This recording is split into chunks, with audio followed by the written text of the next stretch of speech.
जैसे मोहम्मद आजम खान साहब ने अपने कैबिनेट के फैसले से, सरकार के फैसले से अपनी यूनिवर्सिटी का हिस्सा बनाया, वैसे ही मुख्यमंत्री ने हिस्सा बनाया। तो क्या गलत किया मोहम्मद आजम खान साहब ने? योगी जी भी तो बना रहे हैं यूनिवर्सिटी। आप उनके भी जमीन की चीजें चेक करो, जैसे मोहम्मद आजम खान साहब की जमीनों के चेक किए थे आपने। दोस्तों, पूरे देश में ऐसे सैकड़ों नेता हैं जिन पर तरह तरह के आरोप हैं, जिसमें बहुत सारे जेल काट रहे हैं। लेकिन प्रदेश ही नहीं, पूरे देश में इस समय चर्चा सिर्फ एक ही नेता की है कि जिसकी सपा सरकार में तोती बोलती थी, और समय ऐसा बदला कि आज वो जेल की 4 दीवारों में कैद है। अब ये उनके कर्मों की सजा है या फिर भाजपा का बदला। लेकिन जितने आरोप और जैसे जैसे आरोप आजम खां पर लगे हैं, वैसे वैसे और उतने ही आरोप अन्य नेताओं पर भी हैं। पर वो अलग बात है कि अन्य नेता बाहर हैं और आजम खां जेल के अंदर। वर्तमान समय में यह देखा जा रहा है कि कुछ ही नेताओं पर शिकंजा कसा जा रहा है और कुछ ही नेताओं की राजनीति खत्म करी जा रही है। लेकिन इन दिनों आजम खां को लेकर उत्तर प्रदेश की राजनीति गरमाई हुई है। आजम खां सीतापुर जेल में लंबे समय से बंद हैं। बता दें कि कुछ दिनों पूर्व आजम खां की पत्नी और बेटा अब्दुल्ला आजम भी जेल में बंद थे, जो जल्द ही जेल से रिहा हुए हैं। अब खबरें ये हैं कि आजम खां और उनका परिवार सपा से नाराज है। और अभी हाल ही में बीते गुरुवार को आजम खां की पत्नी तंजीम फातिमा जब आजम खां से मिलने सीतापुर जेल पहुंची, तब उन्होंने मीडिया को बताया कि आजम खां की तबीयत खराब है। और उन्होंने बयान दिया कि उन्हें किसी पर भरोसा नहीं, उन्हें अल्लाह पर भरोसा है। और उनके इस बयान से यह साफ पता चल रहा है कि आजम खां का परिवार सपा और सपा मुखिया से नाराज चल रहा है। हालांकि इस बयान के बाद सपा की सांसद रुचि वीरा ने भी प्रेस वार्ता कर आजम खां के लिए पार्टी की तरफ से पक्ष रखा, लेकिन उसका कोई फायदा नहीं हुआ।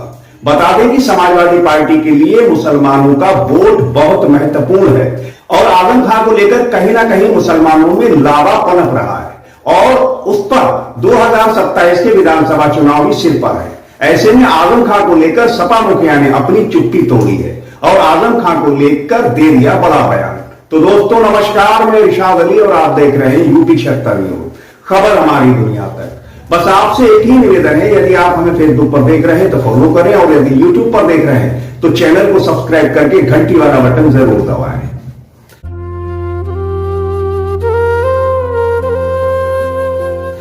मीडिया और सोशल मीडिया में आजम खां को लेकर चल रही खबरों को ध्यान में रखकर सपा मुखिया अखिलेश यादव ने अपनी चुप्पी तोड़ते हुए आजम खां को लेकर बड़ा बयान दिया है। सपा मुखिया ने कहा है कि आजम खां पर झूठे मुकदमे लगाए गए हैं। जैसे आजम खां ने यूनिवर्सिटी बनाई, उनकी जमीन की जांच हुई, अब योगी जी भी यूनिवर्सिटी बना रहे हैं। गोरखपुर में जमीन ली है, उसकी भी जांच होनी चाहिए। सपा मुखिया ने कुछ इस प्रकार के आरोप भाजपा और मुख्यमंत्री योगी आदित्यनाथ पर लगाए हैं। आपको बता दें कि इससे पहले भी आजम खां की पत्नी तंजीम फातिमा ने एक बयान दिया था, जिसके बाद अखिलेश यादव ने आजम खां को लेकर बयान दिया था। उस दौरान अखिलेश यादव ने कहा था कि आजम खां को तभी न्याय मिल सकता है जब ये सरकार बदल जाए। उनके साथ अन्याय हो रहा है। हम सब भगवान और ईश्वर को मानने वाले हैं। हम सबका भरोसा भगवान और ईश्वर पर है। आजम खां को न्याय सरकार बदल जाए तब मिलेगा, या फिर भगवान ही न्याय कर सकते हैं। लेकिन अब जब आजम खां की पत्नी का यह बयान आया है कि हमें किसी से उम्मीद नहीं, हमें अल्लाह से उम्मीद है, जिसके बाद अखिलेश यादव ने अपनी चुप्पी तोड़ते हुए ये बोला है। भारतीय जनता पार्टी ने प्रजापति को फंसाया, जेल भेजा। जब वोट चाहिए था तो उसकी पत्नी से वोट मांग रहे थे भारतीय जनता पार्टी के मुख्यमंत्री, जो आज मुख्यमंत्री हैं, वो वोट मांग रहे थे। ये बात गलत हो तो बता दो आप। मोहम्मद आजम खान साहब की यूनिवर्सिटी बंद करा दी, या उनके साथ जो जो झूठे मुकदमे लिखाए गए। आज मुख्यमंत्री जी भी सुनने में आए, यूनिवर्सिटी बना ली है कोई उन्होंने। मोहम्मद आजम खान साहब चांसलर बने तो हमारे मुख्यमंत्री जी भी चांसलर बन गए उस यूनिवर्सिटी के। अगर जमीन के रेवेन्यू डिपार्टमेंट के जो जमीनें थी, जो सड़कें होती हैं, जो तालाब होता है या और जमीनें होती हैं, जैसे मोहम्मद आजम खान साहब ने अपने कैबिनेट के फैसले से, सरकार के फैसले से अपनी यूनिवर्सिटी का हिस्सा बनाया, वैसे ही मुख्यमंत्री ने हिस्सा बनाया। तो क्या गलत किया मोहम्मद आजम खान साहब ने? योगी जी भी तो बना रहे हैं यूनिवर्सिटी। आप उनके भी जमीन की चीजें चेक करो, जैसे मोहम्मद आजम खान साहब की जमीनों के चेक किए थे आपने। तो यूनिवर्सिटी में वो भी चांसलर, उन्होंने भी जमीन ली, उन्होंने भी जमीन ली। अगर उन्होंने 300 एकड़ ली तो उन्होंने 600 एकड़ ली जमीन। आप पता करिए गोरखपुर में कितनी जमीन ले ली। हाँ, आप लोग लिखा दोगे, चला दोगे तो हो सकता है आपका हाफ एनकाउंटर हो जाए। तो जातिवादी कौन है? कौन भेदभाव कर रहा है फैसलों में? और सोचिए आप, व्यापारियों के पक्ष में हम लोग गए, व्यापारियों की सरकार ये, और जब व्यापारियों को मुआवजा दिलाने हम लोग गए तो बुलडोजर की बकेट पर बीजेपी के लोग, और प्लानिंग करके विधायक ने भेजा। सोचिए आप, क्या विधायक डायरेक्ट संपर्क में नहीं मुख्यमंत्री के? सोचिए आप, ये हो रहा है उत्तर प्रदेश में। और जो घटना हुई इटावा में, जो कथावाचकों को मैंने बुलाया, वो मैंने इसलिए बुलाया कि समाज में दूरियां ना हो। उस गांव में पहले भी ये यादवी कथा करके गए हैं, आप पता करवा लेना। आप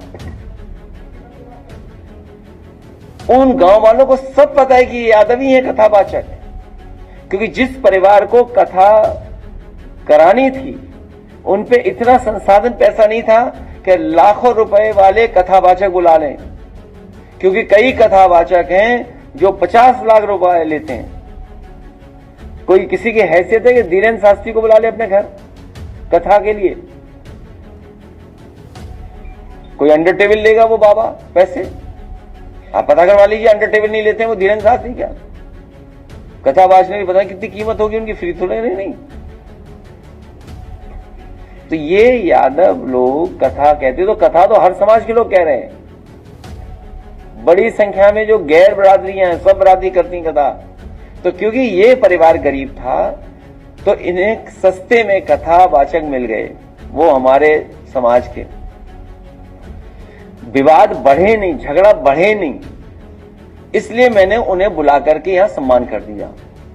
उनकी ढोलक छिन गई, उनकी चैन छिनी, उनका वो जो हमारा उसका हारमोनियम छिन गया, और जो वो अंधा है बेचारा जो ढोलक वाला, वो कठेरिया बिरादरी का है। हमने तो नहीं कहा कभी कठेरिया, आपसे कहा हो तो बता दो। कठेरिया बिरादरी का अंधा ढोलक बजा रहा, अपना जीवन यापन कर रहा कथा के कार्यक्रमों में, आपने उसकी ढोलक छीन ली, हारमोनियम छीन गया। रात में उसने चैन से वो पैसे दे 30,000 जो वापस करने थे, वो अपने ड्राइवर से मंगाए पैसे।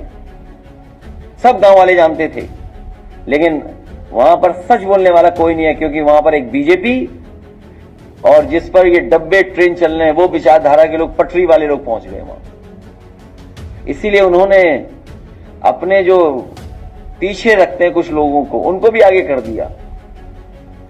झगड़ा ना बढ़े इसलिए मैंने उन्हें बुला लिया था यहां पर, और पूरे गांव को पता था कि ये किस जाति बिरादरी के ये लोग हैं जो कथा कहने आए हैं, क्योंकि यादव कथावाचक उस गांव में पहले भी कथा कह चुके हैं, कोई नए नहीं है। और जो फैलाई बीमारी जिसमें हमारे निर्दोष फंस रहे हैं कई लोग, सोशल मीडिया क्यों नहीं लिखेंगे लोग?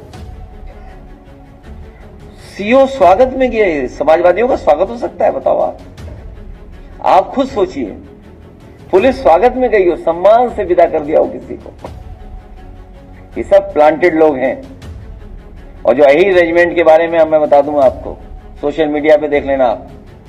हरियाणा के लोग, गुजरात के लोग, राजस्थान के लोग, जितने भी अहीर रेजिमेंट मांग रहे हैं, सब भारतीय जनता पार्टी को वोट देते हैं।